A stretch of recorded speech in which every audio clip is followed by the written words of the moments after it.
எல்லாருக்கும் வணக்கங்க. நம்ம இன்றைக்கி ஒரு ஈஸியான ரெசிபி தான் பார்க்க போகிறோம். நூல் புரோட்டா வாங்க எப்படி செய்யணும்னு பார்க்கலாம். இதுக்கு 1 கிலோ மைதா எடுத்துருக்கேன். நான் தேவையான அளவு தண்ணி, தேவையான அளவு உப்பு போட்டு இந்த மாவை பிசைஞ்சு வச்சுக்கலாம்.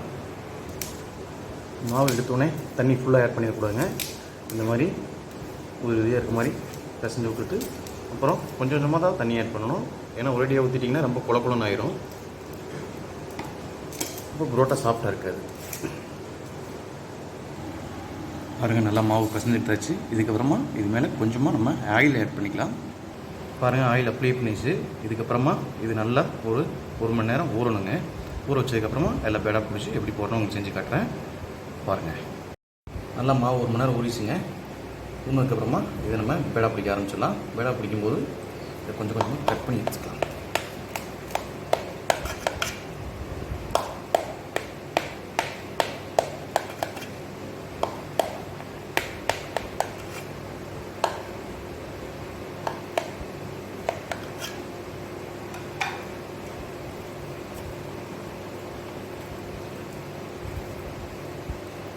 இதுதாங்க பதம், பார்த்தீங்களா மாவோட பதம். இப்படி பிணைஞ்சு விட்டு பிடிச்சிங்கன்னா நல்லா வேலை நல்லா சாஃப்டாக வரும். புரோட்டா உங்களுக்கு நல்லா சாஃப்டாக இருக்கும்.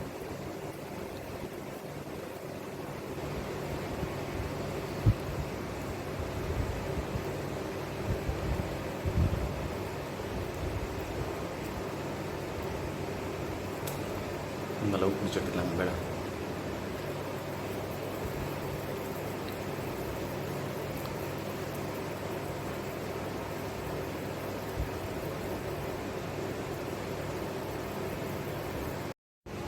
எல்லாம் பேடா பிடிச்சி எடுத்தாச்சுங்க.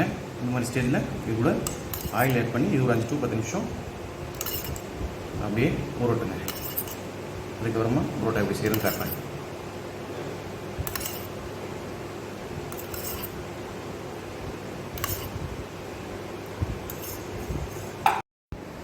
வீடை நல்லா ஊறிச்சுங்க.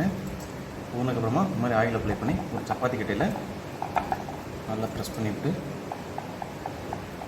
தேய்ச்சி எடுத்துக்கலாம்.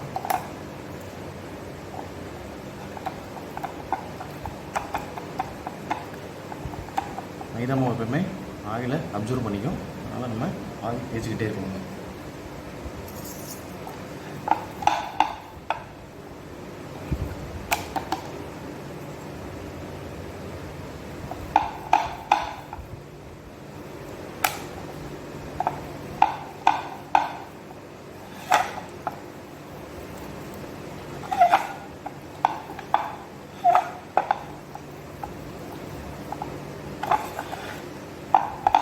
ஹோட்டலில் இந்த ஸ்டைல் வீசி பண்ணுவாங்க. நம்ம வீட்டில் பண்ணுறனால சும்மா ஒரு சப்பாத்தி கட்டிலே தேய்ச்சி எடுத்து பண்ணுறோம்.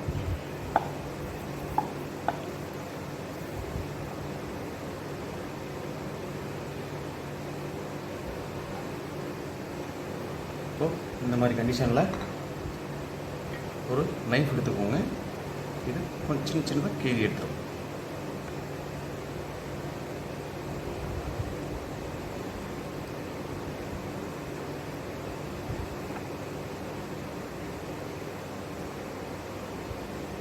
ஸோ இந்த மாதிரி லேயராக கட் பண்ணிடலாமே.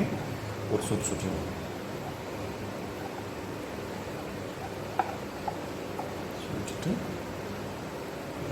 இதை கொஞ்சம் எடுத்து விட்டு இப்படி ஸ்டப் பண்ணுவோம்.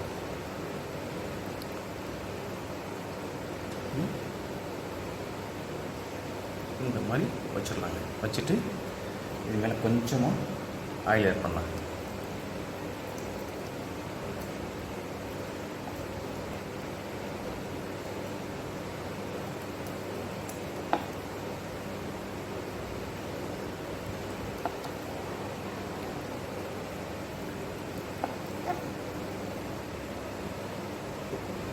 இந்த மாதிரி தேய்ச்சி எடுத்தாச்சு. இதுக்கப்புறமா நம்ம தோசைக்கல்லில் போட்டு எடுக்கலாம். ஆயில் ஊற்றியாச்சுங்க. ஒரு தோசைக்கல்லில் ஆயில் ஊற்றியாச்சுங்க. ஆயில் ஊற்றினதுக்கப்புறமா இந்த புரோட்டா அதில் போட்டுட்டு மேலேயும் கொஞ்சம் எண்ணெய் தடவுங்க. சைடு அதிகமாக வேக விடக்கூடாது, திருப்பி போட்டே இருக்கணும்.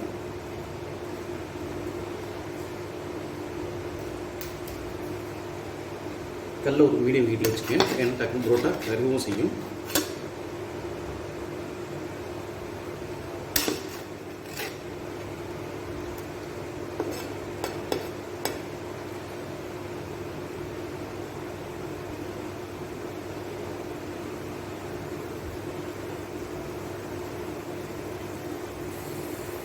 புரோட்டா வேகும்போது பார்த்தீங்கன்னா இந்த மாதிரி கலர் சேஞ்ச் ஆகும். அப்போ தான் புரோட்டா வெந்ததுன்னு பாருங்கள். இந்த புரோட்டா வந்து அப்படியே லேயராக வந்துருச்சு. உங்களுக்கு வீடியோவில் பார்த்தீங்கன்னு தெரியும். இதை தட்டி எடுத்தோம்னா ரொம்ப நூலாக வரும். அதுதான் நூல் புரோட்டாங்க, வேறு ஒன்றும் கிடையாது. இந்த வீடியோ உங்களுக்கு பிடிச்சிருந்தா லைக் பண்ணுங்கள், ஷேர் பண்ணுங்கள், சப்ஸ்கிரைப் பண்ணுங்கள், மறக்காமல் கமெண்ட் பண்ணுங்கள், பெல் பட்டன் ஐக்கானை கிளிக் பண்ணுங்கள். தேங்க்யூ.